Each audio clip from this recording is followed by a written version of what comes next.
The pounding of her feet echoed through the tunnel. Her heart raced as she gasped for the cold, damp air as she evaded the Robocops close behind her.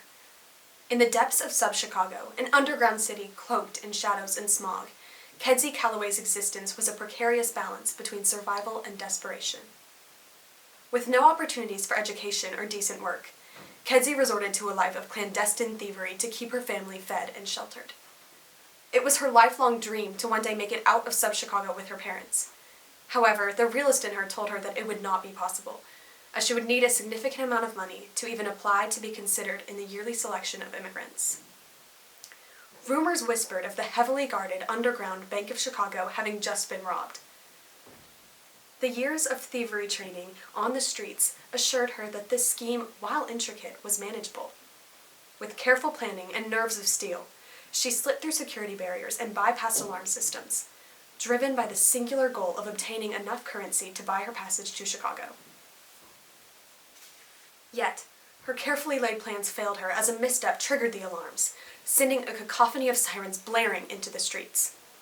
The relentless pursuit of the Robocops sent her racing through the darkened tunnels. At that moment, Kedzie knew she had a choice to make. She had planned an escape route through the underground tunnels she was all too familiar with. But before she could execute it, something caught her eye. The immigration office of the Chicagos. In a split-second decision, she blew air out of her mouth, attempting to scrounge up enough courage to throw herself into a running state. "I'm sorry, Mom. I'm sorry, Dad. I'll be back for you one day," she thought. And with that choice, Kedzie made the first steps to a new life in completely uncharted world. At the end of the ramped tunnel shone a light. The light of the sun. At this sight, Kedzie launched into a sprint, exhilarated by the idea of witnessing this for the first time. Upon finally reaching the sun, she crashed into a world she did not recognize. Kedzie felt her breath leave her body as she realized that her entire life was a lie. There was more than smog, stealing, and darkness. There was sun, opportunity, dreams. Before she could stop it, a single tear rolled down her face. A tear for the government she had felt abandoned but never so directly insulted by. A tear for her parents. A tear for the dirt and grime of her childhood. A tear for the sun that warmed her pasty and deprived skin. "Are you all right?" a kind voice asked. He frowned slightly as tears continued to slip down her cheeks, gently guiding her to the hollow cafe. He placed a croissant and coffee in front of her and gestured for her to eat. "Thank you," she whispered. "What's your name?" the man asked, hoping she would answer. "Kedzie Calloway. I'm from sub-Chicago. I'm not supposed to be here," she answered the man. "Who are you?" "Pleased to meet you. I'm Rin Tarcell, mayor of Chicago."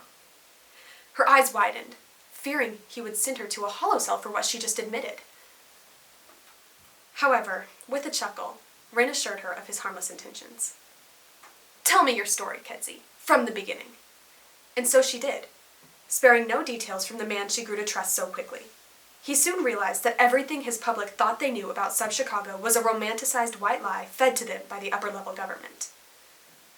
"Miss Calloway, would you like to be the face of a political campaign?" And with that one question, Kedzie's life was changed forever. She began to join Rin on his tours around the city, state, and country, sharing her story, confessing to the sins she committed solely to get by in a world that seemed so against her. Ignorance is bliss, but it ruined my life for 17 years. Ignorance is bliss, but it is at the cost of the millions whose voices are being silenced by our government.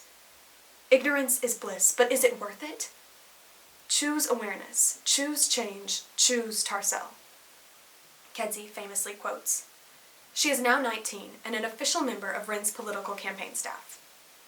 Their main target is to improve the underground city conditions that plague the millions experiencing extreme poverty worldwide. They hope to better the infrastructure of the underground cities to prevent another child from experiencing what Kedzie had to.